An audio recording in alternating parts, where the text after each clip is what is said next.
മത്സ്യത്തൊഴിലാളികളുടെ ഈ സമരം അവർക്ക് വേണ്ടിയും നമ്മുടെ നാടിന്റെ പ്രകൃതിക്കും കടലിനും വേണ്ടി നടത്തപ്പെടുന്ന സമരം അന്യായമാണെന്ന് ആർക്കും പറയാൻ കഴിയില്ല.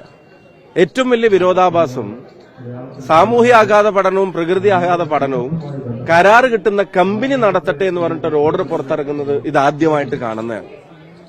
ഇത് അദാനിയുടെ ആവാസ വ്യവസ്ഥയുടെ സംരക്ഷണം മാത്രം ഏറ്റെടുത്തിട്ടുള്ള ഒരു ഗവൺമെന്റിന് ഈ നാട്ടിലെ മത്സ്യത്തൊഴിലാളികളുടെയോ ആഴക്കടലിന്റെയോ മത്സ്യസമ്പത്തിന്റെയോ ആവാസ വ്യവസ്ഥയെ സംബന്ധിച്ച് ഒരു ധാരണയുമില്ല. അവരെ അതൊട്ടും കൺസേണും ചെയ്യുന്നില്ല എന്നുള്ളതാണ് ഇതിൽ നിന്ന് മനസ്സിലാക്കുന്നത്. ഇപ്പൊ രാഷ്ട്രീയത്തിന് അതീതമായി നാടിന്റെ നിലനിൽപ്പിന് വേണ്ടി നടക്കുന്ന സമരമാണ്, പോരാട്ടമാണ്. പ്രകൃതി ആഘാത പഠനം നടത്താതെ ഇതിന്റെ ആഘാതത്തെ സംബന്ധിച്ചും മത്സ്യത്തൊഴിലാളികളെയും മത്സ്യസമ്പത്തിനെയൊക്കെ എത്തരത്തിൽ ബാധിക്കുമെന്നുള്ളത് പഠിക്കാതെ അത് നിർമ്മാണം നടത്തുന്ന ഖനനം നടത്തുന്ന കമ്പനി പഠിക്കട്ടെ എന്ന് പറയുന്ന വിരോധാഭാസത്തിന് ആദ്യം ഒരു ഉത്തരം പറയണം. അത്തരത്തിലുള്ള നയങ്ങൾ അംഗീകരിക്കാൻ കഴിയില്ല. ന്യായമായ ഒരു ആവശ്യത്തിന് വേണ്ടിയുള്ള സമരമാണ്. ഈ ശബ്ദം പാർലമെന്റിനകത്തും പുറത്തും ഞങ്ങൾ മുഴക്കിയിരിക്കും.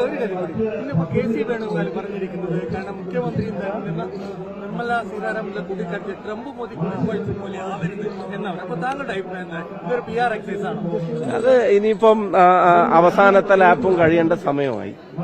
ആ സമയത്ത് അതിനകത്ത് ഒരു കാര്യം, ഇപ്പം രണ്ടുപേരും ആഗ്രഹിക്കുന്നത് കോൺഗ്രസ് തോൽക്കണം എന്നുള്ളതാണ്. പക്ഷെ കേരളത്തിലെ ജനങ്ങൾ ആഗ്രഹിക്കുന്ന UDF വരണം എന്നുള്ളതാണ്. ആ ജനങ്ങളുടെ ആഗ്രഹം ഓരോ ദിനം ചെല്ലുന്തോറും അത് ഡീപ്പായിക്കൊണ്ടിരിക്കുകയാണ്. ജനകീയ പ്രശ്നങ്ങളോട് രണ്ട് ഗവൺമെന്റുകൾ കാണിക്കുന്ന സമീപനം ഇപ്പൊ ഒന്നും വേണ്ട. കേരളത്തിലെ ആശാ വർക്കർമാർ, കേരളം പോലൊരു സംസ്ഥാനത്ത് ആശാ വർക്കർമാരുടെ സമരം ഒരു മാസമായി പരിഹരിക്കപ്പെടുന്നില്ല.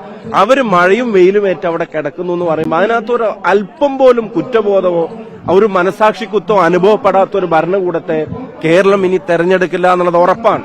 അപ്പൊ അതിൽ നിന്നൊക്കെ ശ്രദ്ധ തിരിക്കാൻ വേണ്ടി നടത്തുന്ന ഒരു എക്സസൈസ് മാത്രമാണ്. ആ വണ്ടിയൊക്കെ വിട്ടുപോയി ഇനി കേരളത്തിൽ ഒരു മാറ്റം ഉണ്ടാവണം. ഭരണമാറ്റം മാത്രമല്ല, കേരളം തന്നെ മാറണം. അതെങ്ങനെ മാറണം, മാറ്റണം എന്നതിനെ സംബന്ധിച്ച് കൃത്യമായ ധാരണ ജനങ്ങൾ UDF ജനങ്ങളുടെ മുമ്പിൽ അവതരിപ്പിക്കും.